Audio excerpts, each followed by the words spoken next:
Hello दोस्तों, आप सभी का एक बार फिर से स्वागत है सक्सेस जोन के प्लेटफॉर्म पे। आज हम लोग डिस्कस करेंगे बिहार एसएससी इंटर स्तरीय परीक्षा के 50 सामाजिक अध्ययन के महत्वपूर्ण प्रश्न को। चलिए फटाफट शुरू करते हैं बिना आपका टाइम को वेस्ट करते हुए। आज का हम लोग पहला प्रश्न लेते हैं। आज का पहला प्रश्न आपके स्क्रीन पे ये रहा। द्विसंसदीय व्यवस्था मतलब द्विसंसदीय विधानसभा का मतलब क्या है? पहला ऑप्शन आपके लिए है विधायकों को 4 अलग विधानसभा में बांटना, विधायकों को एक विधानसभा के रूप में वर्गीकृत किया जाता है, विधायकों को 2 अलग विधानसभाओं में बांटा जाता है, और उसके बाद डी नंबर ऑप्शन है विधायकों को 8 अलग विधानसभाओं में बांटा जाता है। तो इसका जो सही आंसर निकल के आ रहा है वो क्या हो जाएगा? बी नंबर, विधायकों को एक सभा के रूप में वर्गीकृत किया जाता है। ठीक है, अगला क्वेश्चन लेते हैं हम लोग फटाक से। अगला क्वेश्चन 2 नंबर है, सहिष्णुता के अभ्यास में उसका दुश्मन ही सबसे अच्छा शिक्षक होता है। In practice of tolerance one's enemy is the best teacher. यह शब्द किसने कहा था? यह शब्द जो है किसने कहा था? तो हमारे राष्ट्रपिता भारत के महात्मा गांधी जी का ये कथन है। ठीक है, अगला क्वेश्चन लेते हैं हम लोग, क्वेश्चन नंबर 3 नंबर क्वेश्चन आपके स्क्रीन पे ये रहा। कह रहा है कि निश्चित सीमा व निश्चित दिशा में, है ना, तीव्र गति से बहने वाली जल राशि को क्या कहते हैं? निश्चित सीमा व निश्चित दिशा में तीव्र गति से बहने वाली जल राशि को क्या कहते हैं? तो उसको अपन क्या कहते हैं? धारा कहते हैं। क्या कहते हैं? अपन धारा कहते हैं। ठीक है, अगला क्वेश्चन ले हम लोग। चलिए अगला क्वेश्चन आपके स्क्रीन पे रहा नंबर 4। निम्न वायुदाब केंद्र कहलाता है। निम्न वायुदाब केंद्र कहलाता है। निम्न वायुदाब केंद्र कहलाता है। क्या हो जाएगा इसका? बी नंबर ऑप्शन हो जाएगा कोहरा। क्या हो जाएगा? कोहरा। अगला क्वेश्चन लेते हैं हम लोग फटाफट, नंबर 5 नंबर क्वेश्चन। निम्नलिखित में से किस सिख गुरु के नेतृत्व में सिख राजनीतिक व सैनिक शक्तियों के रूप में संगठित हुए? निम्नलिखित में से किस सिख गुरु के नेतृत्व में सिख राजनीतिक व सैनिक शक्ति के रूप में प्रकट हुए थे? चलिए अगला इसका क्वेश्चन है, क्या हो जाएगा? गुरु तेग बहादुर। क्या आंसर हो जाएगा इसका? गुरु तेग बहादुर। चलिए अगला क्वेश्चन लेते हैं फटाक से, क्वेश्चन नंबर 6। 1857 के सिपाही विद्रोह कहां से प्रारंभ हुआ था? 1857 के सिपाही विद्रोह कहां से प्रारंभ हुआ था? कानपुर, झांसी, ग्वालियर, मेरठ। सही आंसर क्या हो जाएगा? ग्वालियर। क्या हो जाएगा? ग्वालियर। अगला क्वेश्चन लेते हैं, क्वेश्चन नंबर 7। पानीपत का द्वितीय विश्व युद्ध, पानीपत का द्वितीय विश्व युद्ध कब हुआ था? तो पानीपत का द्वितीय विश्व युद्ध जो है 5 नवंबर 1556 ईस्वी में हुआ था। ऑप्शन नंबर क्या हो जाएगा भाई? ऑप्शन नंबर हो जाएगा आपका बी नंबर ऑप्शन क्या हो जाएगा? करेक्ट हो जाएगा ऑप्शन नंबर बी। पानीपत का द्वितीय विश्व युद्ध कब हुआ था? 5 नवंबर 1556 ईस्वी का। अगला क्वेश्चन लेते हैं, क्वेश्चन नंबर 8। मांग वक्र के दाहिने और गिरते हुए आकार का कारण है। मांग, ये क्वेश्चन जो है अर्थशास्त्र से लिया गया है। मांग वक्र के दाहिने और गिरते हुए आकार का कारण है। यह सवाल किसका हो जाएगा? इसका आंसर हो जाएगा क्या? समसीमांत उपयोगिता नियम। समसीमांत उपयोगिता नियम। अगला क्वेश्चन लेते हैं, क्वेश्चन नंबर 8 के बाद 9 नंबर लेंगे। एक उपभोक्ता जब संतुलन की स्थिति में होता है तो तटस्थता व स्पर्श रेखा होती है उस पर। एक उपभोक्ता जब संतुलन की स्थिति में होता है तटस्थता व स्पर्श रेखा होती है। कहाँ होती है? तो जब जो है उपभोक्ता संतुलन की स्थिति में होता है तो उसकी जो तट रेखा होती है, जिसको हम लोग तटस्थता बोलते हैं, वो हमेशा कहाँ होता है? पूर्ति रेखा। उसको क्या कहते हैं हम लोग? पूर्ति रेखा। अगला क्वेश्चन लेंगे, क्वेश्चन नंबर 10। स्वतंत्रता मेरा जन्मसिद्ध अधिकार है। स्वतंत्रता मेरा जन्मसिद्ध अधिकार है, यह कथन किसका था? ध्यान दीजिएगा, स्वतंत्रता मेरा जन्मसिद्ध अधिकार है, यह कथन किसका था? है ना, तो यह कथन जो है बाल गंगाधर तिलक ऑप्शन में है। क्या पहला ऑप्शन क्या है? स्वतंत्रता हमारा जन्मसिद्ध अधिकार है, यह कथन किसका है? तो देखिए बाल गंगाधर तिलक हो गया, है ना, और उसके बाद है लाला लाजपत राय है, और उसके बाद क्या है? सी नंबर बिपिन चंद्र। बिपिन चंद्र क्या हो जाएगा? बिपिन चंद्र पाल। और डी नंबर ऑप्शन है क्या है? बाल गंगाधर, सॉरी इनमें से कोई नहीं, इसका क्या था? बाल गंगाधर तिलक। स्वतंत्रता मेरा जन्मसिद्ध अधिकार है, कौन बोले थे? बाल गंगाधर तिलक। अगला क्वेश्चन लेते हैं, क्वेश्चन नंबर 11। भारतीय संविधान के कौन से भाग नीति निर्देशक का वर्णन करता है? देखिए बहुत ही इंपॉर्टेंट क्वेश्चन है। भारतीय संविधान के कौन से भाग नीति निर्देशकों का वर्णन करता है? आंसर क्या हो जाएगा सब भाई? आंसर हो जाएगा चौथा। क्या हो जाएगा? चौथा। अगला क्वेश्चन लेंगे, क्वेश्चन नंबर 12। निम्नलिखित कण एक हो गतिज ऊर्जा के साथ चल रहे हैं, उनमें सबसे अधिक संवेग किसका होता है? ठीक है, तो एक कण जो है गतिज ऊर्जा से चल रहा है, तो इस चारों में सबसे ज्यादा जो है मोमेंटम किसका होगा? मोमेंटम को हम डिनोट करते हैं किससे? पी से। किसे करते हैं? पी से, ठीक है। मोमेंटम को डिनोट करते हैं पी से। ये एक सदिश राशि है, इसमें जो है दिशा भी होता है और साथ में क्या होता है? इसमें परिमाण भी होता है, ठीक है। तो जो कह रहा है निम्नलिखित कण एक ही गति के ऊर्जा के साथ चल रहे हैं, उसका संवेग क्या होगा? तो उसका जो संवेग होगा सबसे अधिक किसमें होगा? अल्फा कण में होगा। किसमें होगा? अल्फा कण में। क्वेश्चन नंबर लेंगे 13, कोशिका में निम्नलिखित में से कौन सी पाचन थैली कहलाती है? देखिएगा बहुत इंपॉर्टेंट बायो से क्वेश्चन लिया गया। कोशिका में निम्नलिखित में से कौन सी पाचन थैली, जिसको हम लोग क्या बोलते हैं? डाइजेस्टिव बैग बोलते हैं, वो पाई जाती है। इसका सही आंसर जाएगा क्या? माइटोकॉन्ड्रिया। तो माइटोकॉन्ड्रिया हम लोग क्या बोलते हैं? कोशिका का होता है क्या? एनर्जी होता है ना, जिसको हम लोग बोलते हैं पावर हाउस। इसमें क्या होता है? एटीपी में ऊर्जा संचय होता है। किसमें होता है? एटीपी में, ठीक है। कितना एटीपी होता है? तो 36 होता है। अमूमन लोग बोलते 38, होता कितना है? 36। 38 36 दोनों होता है, लेकिन जो प्राय देखा जाता है वो क्या है? 36। अगला क्वेश्चन लेंगे, 14 नंबर क्वेश्चन है आपके स्क्रीन पे, ये रहा। डीआईपी का पूरा नाम क्या है? डीआईपी का पूरा नाम क्या है? ठीक है, डीआईपी का पूरा नाम क्या है? तो ऑप्शन हो जाएगा क्या? Desktop printing. क्या हो जाएगा? Desktop printing. डीआईपी मतलब क्या होता है? Desktop printing. अगला क्वेश्चन लेंगे, क्वेश्चन नंबर 15, अंतरराष्ट्रीय न्यायालय में न्यायाधीशों की संख्या कितनी है? अंतरराष्ट्रीय न्यायालयों में न्यायाधीशों की संख्या, तो इसकी संख्या कितनी है? 11। कितनी है? 11। अगला क्वेश्चन है 15 के बाद 16 नंबर क्वेश्चन, ज्वालामुखी की सक्रियता अधिक पाई जाती है कहाँ पे? है ना, ज्वालामुखी की सक्रियता जो है सबसे अधिक कहाँ पाई जाती है? तो इसका आंसर क्या हो जाएगा? जापान में। कहाँ पे? जापान में। अगला क्वेश्चन लेंगे, क्वेश्चन नंबर 17, विद्युत संयंत्रों में बैकलाइट का प्रयोग किया जाता है। विद्युत संयंत्रों में बैकलाइट का प्रयोग किया जाता है, क्यों? क्योंकि वह जो है एक प्लास्टिक का बना होता है। किसका बना होता है? प्लास्टिक का बना होता है। अगला क्वेश्चन लेंगे, क्वेश्चन नंबर 18, पानी के अंदर वायु का बुलबुला किस तरह से कार्य करता है? पानी के अंदर वायु का बुलबुला किस तरह से कार्य करता है? अवतल लेंस, उत्तल लेंस, समतल लेंस या अवतल दर्पण? तो आपको पता होना चाहिए कि पानी के अंदर जो है वायु का बुलबुला जो है एक तरह से अवतल दर्पण की भांति कार्य करता है। अगला क्वेश्चन है क्वेश्चन नंबर 19, यदि किसी द्रव्य पर दाब बढ़ता है तो उसका क्वथनांक क्या होगा? किसी द्रव्य पे दाब बढ़ेगा, क्वथनांक क्या होगा? घटता है, बढ़ता है, परिवर्तित नहीं होता है, या पहले घटता है फिर बढ़ता है? इसका सही आंसर क्या हो जाएगा?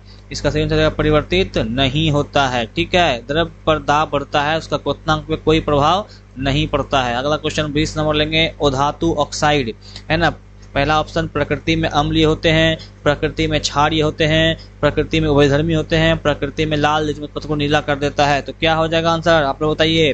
अधातु ऑक्साइड जो होते हैं वो लाल लिटमस पत्र को क्या करते हैं? नीला कर देते हैं। अगला क्वेश्चन लेंगे 20 के बाद 21 नंबर, घाव पर फिटकड़ी लगाने से रक्तस्राव रुक जाता है, क्योंकि? घाव पे फिटकड़ी लगाने से रक्तस्राव रुकता है। फिटकड़ी का टुकड़ा घाव को ढक देता है, पृथ्वी रक्त को स्कंदित करके थक्का बना देती है ना। अब फिटकड़ी घाव के आसपास तापमान को कम कर देती है, फिटकड़ी एक प्रतिरोधी है। तो भाई इसका आंसर क्या हो जाएगा? इसका आंसर हो जाएगा फिटकड़ी रक्त को स्कंदित करके थक्का बना देती है, जिस कारण से क्या होता है? हमारा खून जो है बहना बंद हो जाता है। इसलिए जो है दाढ़ी बनाने में अक्सर इसका इस्तेमाल किया जाता है फिटकड़ी का। क्वेश्चन नंबर 22 लेंगे, इबोला वायरस की इंक्यूबेशन पीरियड, है ना, क्या है? इबोला वायरस की इंक्यूबेशन पीरियड क्या है? मतलब कितने दिनों में ये वायरस जो है मतलब शो होता है? क्या हो जाएगा इसका आंसर? 25 दिन। क्या हो जाएगा? 25 दिन इसके क्या है?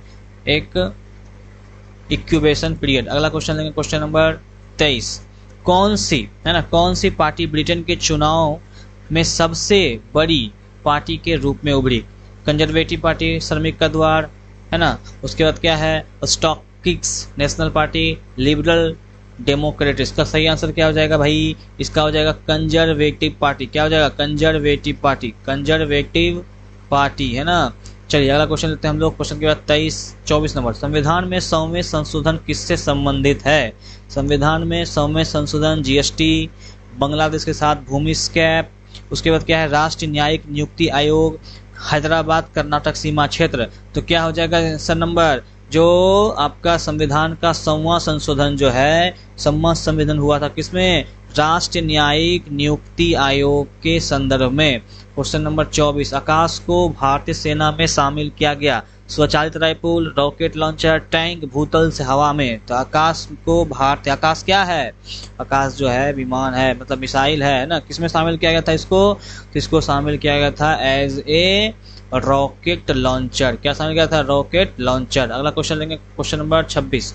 किस भारतीय लेखक ने टू लाइफ्स पुस्तक लिखी? अमिताभ घोष, चेतन भगत, विक्रम सेठ, और चौथा ऑप्शन है अमीश त्रिपाठी। तो सही जवाब क्या हो जाएगा इसका? विक्रम सेठ। क्या हो जाएगा? विक्रम सेठ। अगला क्वेश्चन लेंगे, क्वेश्चन नंबर 27। डैश गैसों वायुमंडल में गर्मी फैलाती जिससे पृथ्वी गर्म होती है ना, और ग्लोबल वार्मिंग का कारण बनती है। तो आपको पता होना चाहिए वेयोगी ग्रीन हाउस नोबेल। तो क्या हो जाएगा सही आंसर? सही आंसर जो ग्रीन हाउस का जब भी बात हो, है ना, ग्रीन हाउस क्या करती है? गर्मी फैलाती है और पृथ्वी गर्म होती है। ग्लोबल वार्मिंग का बात हो, ग्रीन हाउस पे ठीक करेंगे। क्या करेंगे? ग्लोबल वार्मिंग ग्रीन हाउस ठीक करेंगे। अगला क्वेश्चन लेंगे, क्वेश्चन नंबर 28। साहित्य के लिए नोबेल पुरस्कार प्राप्त करने वाले पहले चीनी व्यक्ति कौन थे? साहित्य के लिए नोबेल पुरस्कार पाने वाले पहले चीनी व्यक्ति लियो शिशिन, गोवा सियाजिन, मो यान लूशन। क्या हो जाएगा इसका आंसर? क्या हो जाएगा? मो यान। क्या हो जाएगा? मोयन। अगला क्वेश्चन लेंगे, question number 29। Indian Premier League 2018 किस टीम ने जीता था? इंडियन प्रीमियर लीग 2018 किस टीम ने जीता था? तो इसका आंसर क्या हो जाएगा? देखिए ऑप्शन आपके सामने 4 है। रॉयल चैलेंजर्स बेंगलुरु, जिसको सीएसके, उसके बाद डीडी, है ना, राजस्थान रॉयल्स। सही आंसर क्या होगा? सभी को पता होना चाहिए, चेन्नई सुपर किंग। कौन जीता था 2018 IPL? Chennai super king. Question number 23 लीजिए। बिहार को बंगाल प्रेसिडेंट से पृथक किए जाने के लिए उपलक्ष्य में बिहार दिवस प्रतिवर्ष कब मनाया जाता है ना? बिहार दिवस कब मनाया? 22 मार्च, 27 मार्च, 13 मार्च और 17 मार्च। तो सही आंसर क्या हो जाएगा? आपको पता है, इसे बहुत इजी क्वेश्चन है। 22 मार्च को हम लोग बिहार दिवस के रूप में मनाते हैं। किसके लिए बनाया गया था? ये इंपॉर्टेंट है कि बिहार को बंगाल से पृथक किए जाने के उपलक्ष्य में। पृथक मतलब अलग किए जाने के उपलक्ष्य में, ठीक है। 31 क्वेश्चन है। मार्च 2019 में भारत के नागर विमानन महानिदेशालय डीजीसीए ने तकनीकी खराबी के कारण किस विमान के उड़ान न भरने का आदेश दिया था? बोइंग 77 MX-12, है ना, Boeing 737 MX-8, Boeing 787 max 14, Boeing 747 max 9। तो इसका जो आंसर हो जाएगा क्या हो जाएगा? बोइंग 737, है ना, 8। क्या हो जाएगा? Max 8, Boeing 37 max 8। चलिए अगला क्वेश्चन है 31 के बाद। 31 के बाद होगा 32। क्वेश्चन है श्रीलंका के राष्ट्र खेल की पहचान कीजिए। देखिए श्रीलंका का राष्ट्र खेल क्या है? तैराकी, क्रिकेट, है ना, या फिर वॉलीबॉल या फिर बास्केटबॉल। तो आपको बता दें हम, इसका जो सही आंसर क्या हो जाएगा? श्रीलंका का फेवरेट खेल है वॉलीबॉल, ठीक है। राष्ट्रीय खेल बोलते national flag, sorry national game. मानव शरीर के किस अंग को शरीर का रासायनिक कारखाना कहा जाता है? यकृत, पेट, गुर्दा और फेफड़ा। देखो भाई, रासायनिक कारखाना किसको कहेंगे हम लोग? रासायनिक कारखाना कहते हैं गुर्दे। किसको कहते हैं? गुर्दे को। Question number 34। एक ऐसा बाजार जिसमें तैयार माल या सेवा खरीदी और बेची जाती है उसे क्या कहते हैं? इक्विटी बाजार, फैक्टर बाजार, कमोडिटी बाजार, कमोडिटी बाजार, प्रोडक्ट बाजार, ठीक है। तो 34 का जो आंसर हो जाएगा क्या हो जाएगा? D number. क्या हो जाएगा? डी, प्रोजेक्ट बाजार। क्या हो जाएगा? एक ऐसा बाजार जिसमें तैयार माल व सेवा खरीदी और बेची जाती है उसे क्या कहते हैं? प्रोडक्ट बाजार। अगला क्वेश्चन लेंगे 35। अफीम युद्ध अंग्रेजों और किसके बीच लड़ा गया था? अफीम युद्ध अंग्रेजों और किसके बीच लड़ा गया था? चीन, भूटान, म्यांमार या फिर अफगानिस्तान।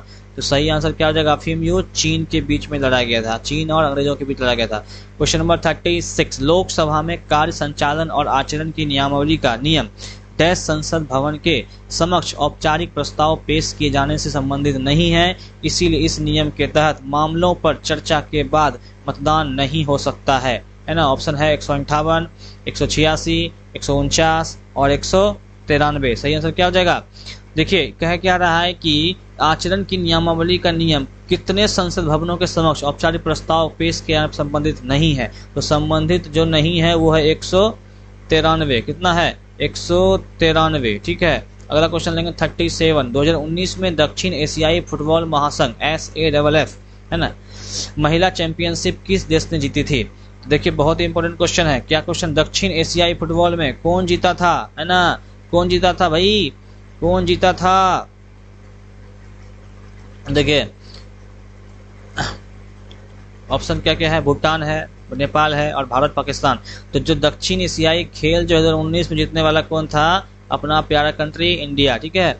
चलिए अगला चलेंगे हम लोग 37 में 38। सर थॉमस रॉ ने इंग्लैंड के राजा के राजदूत के रूप में मुगल शासक किसके दरबार को दौरा किया था, है ना? किसके दरबार दौरा किए थे? तो हुमायूं, जहांगीर, शाहजहां या फिर अकबर। तो क्या हो जाएगा सही आंसर इसका सही आंसर क्या हो जाएगा जहांगीर। कौन आए थे भाई? सर थॉमस, है ना। सर थॉमस इंग्लैंड के राजा के राजदूत के रूप में मुगल शासक के दरबार में दौरा किया था जहांगीर। कौन क्या था?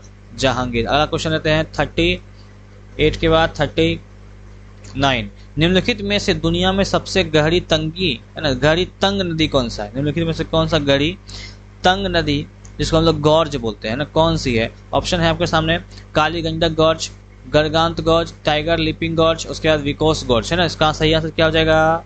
सही आंसर हो जाएगा काली गंडकी गॉर्ज, जो दुनिया का सबसे गहरी तंग है ना। अगला चलेंगे क्वेश्चन 39 के बाद 40 नंबर। हीमोग्लोबिन और मायोग्लोबिन दोनों के निर्माण के लिए आवश्यक होते हैं कैल्शियम, विटामिन B12, आयरन और विटामिन ए, है ना। इसका आंसर क्या हो जाएगा? इसका आंसर हो जाएगा सी नंबर, आयरन, है ना। हीमोग्लोबिन, जब भी बात हीमोग्लोबिन, वैसे भी ऑक्सी हीमोग्लोबिन होता है ऑक्सीजन मिलने से इसमें, तो हीमोग्लोबिन और मायोग्लोबिन दोनों निर्माण के लिए आवश्यक क्या है? आयरन। आयरन के बिना दोनों में से कुछ निर्माण नहीं होगा। अगला क्वेश्चन लेते हैं हम लोग, क्वेश्चन नंबर 41 आपके स्क्रीन पे ये रहा। नाइट्रस ऑक्साइड निम्नलिखित में से किसका रासायनिक नाम है? देखिए सबको पता होना चाहिए नाइट्रस ऑक्साइड किसका नाम है। नाइट्रस ऑक्साइड N2O इसका फॉर्मूला होता है, और इसको हम लोग क्या बोलते हैं? एज ए लाफिंग गैस बोलते हैं, ठीक है। अगला क्वेश्चन लेंगे 42। निम्नलिखित में से पाकिस्तान की सबसे लंबी नदी कौन सी, जो मानसरोवर झील से निकलती है? पाकिस्तान की सबसे लंबी नदी कहाँ से निकलती है, ये मैटर करता है ना। कौन है? पता होना, सबको पता होगा कौन नदी है पाकिस्तान की जो हिंदुस्तान से जाती है ना। इसको सिंधु सभ्यता, है ना। तो क्या हो जाएगा? ए नंबर, सिंधु नदी जो है, जो कहाँ से निकलती है? मानसरोवर से निकलती है। और कहाँ जाती है भाई? पाकिस्तान की सबसे बड़ी नदी है। चलिए क्वेश्चन नंबर 43। चट्टानों का वह वैज्ञानिक अध्ययन जिसमें उनके संगठन, बनावट और संरचना, उनकी उपस्थिति और वितरण तथा भौतिक रासायनिक स्थितियों से संबंधित उनकी उत्पत्ति पर विचार किया जाता है, उसे क्या कहते हैं? भूगर्भ शास्त्र, सेल लक्षण, भू आकृति विज्ञान और सेल विज्ञान। देखिए तो क्या कहेंगे, जिसमें हम लोग जो है पत्थरों के बारे में अध्ययन करते हैं, उनकी बनावट के बारे में अध्ययन करते हैं, उनकी जो है संरचना के बारे में अध्ययन करते हैं, उसको क्या बोलेंगे हम लोग? उसको बोलेंगे हम लोग सेल लक्षण। क्या बोलेंगे? सेल लक्षण। या फिर तुम इसको जो है सेल लक्षण है, सॉरी सेल लक्षण नहीं बोलेंगे, उसको क्या बोलेंगे हम लोग? सेल विज्ञान बोलेंगे। क्या बोलेंगे? सेल विज्ञान। ये गलत हो जाएगा, सेल लक्षण नहीं बोलेंगे, लक्षण थोड़ी पढ़ना, स्टडी करेंगे लक्षण बोलेंगे ना। चलिए अगला क्वेश्चन लेते हैं 44। ब्रिटिश ईस्ट इंडिया कंपनी ने पुर्तगालियों को किस युद्ध में हराया था? ब्रिटिश ईस्ट इंडिया कंपनी ने पुर्तगालियों को किस युद्ध में हराया था? शामपुर का युद्ध, सुवाले का युद्ध, पलासी का युद्ध, बक्सर का युद्ध। देखिए अगला क्वेश्चन क्या हो जाएगा? ब्रिटिश जो है हराया था किसको भाई? तो हराए थे सुवाली का युद्ध। कौन सा युद्ध था? सुवाली का युद्ध था। Question number 45। सुल्तान अल्जान शाह कप हॉकी टूर्नामेंट 2019 की मेजबानी किस देश ने की थी? सिंगापुर, भारत, चीन और मलेशिया। देखिएगा ऑप्शन में से कौन सा सही हो जाएगा? तो जो सुल्तान अल्जान शाह कप ट्रॉफी का जो मेजबानी था वो कौन किया था भाई? तो वो किया था ऑप्शन नंबर डी, मलेशिया। किसने किया था? मलेशिया।